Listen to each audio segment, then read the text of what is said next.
చూడండి విఘ్నేశ్వరుడు ఎలాగున్నారో మన కనకమహాలక్ష్మిలా కనబడుతున్నారు. చోడవరంలో ఉన్న బాగా ఫేమస్ ఈ టెంపుల్. ఈ స్వామి స్వయంభూ ఇక్కడే మొత్తం తవ్వితే ఈయన తొండ ఎంతో దూరం వరకు ఉందంట, అంతు పట్టనంత దూరంలో ఉందంట. ఏం కోరుకుంటే కోరుకున్న కోరికలన్నీ తీరుస్తారంట ఈ విఘ్నరాజ. చోడవరంలో దగ్గరలో ఉన్న వాళ్ళు ఎవరైనా ఉంటే తప్పకుండా వచ్చి దర్శించుకోండి, విఘ్నాలన్నీ తొలగించేస్తారు.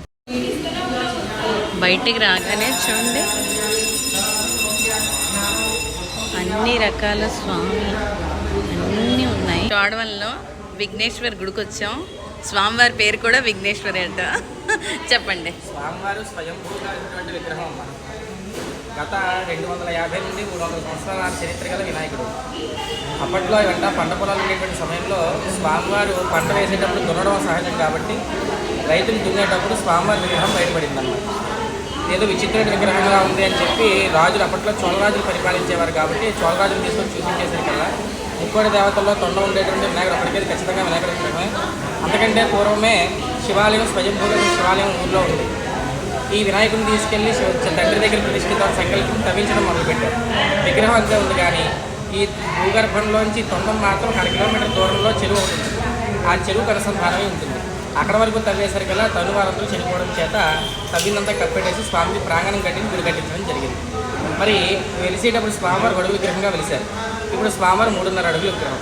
అంటే ఇప్పటికీ కూడా పెరుగుతూ వస్తున్నటువంటి విగ్రహం అనమాట. ఎలా మనకు తెలుస్తాయంటే స్వామివారికి పెట్టేటువంటి వెండి ఆభరణాలు, చెవులు, తొండము, కిరీటము ఇవన్నీ కూడా 3 సార్లు మార్పించడం జరిగింది.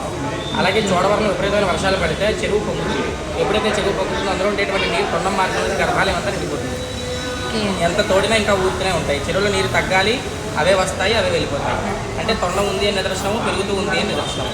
అలాగే ఆంధ్ర రాష్ట్రంలో 2 స్వయంభూ క్షేత్రాల్లో స్వామివారు రెండోటువంటి వారు. ప్రథమం కాణిపాకంచ, ద్వితీయం చోళవరం విఘ్నేశ్వర గౌరీ పుత్రణమస్తే శాస్త్రం కూడా శ్లోకం కలదు. ఆయన పేరు వరసిద్ధి వినాయకుడు అయితే ఈ పేరు కార్యసిద్ధి వినాయకుడు.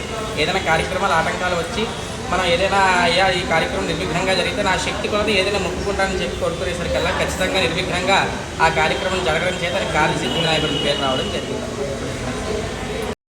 కార్యసిద్ధి వినాయకుడటండి. ఏం కోరుకున్నా వెంటనే తీర్చేస్తారట. కోరుకున్న కోరిక సంకల్పంతో బలంగా ఉంటే తప్పకుండా తీరుతుంది. ఎవరైనా రండి. అన్ఎక్స్పెక్టెడ్గా వచ్చాము, స్వామివారి పిలుపు వచ్చింది కాబట్టి రాగలిగాం. ఏదైనా కోరుకుంటే రాలేం, ఆయన రమ్మంటేనే రాగలం. జై బోలో గణేష్ మహారాజ్కి జై.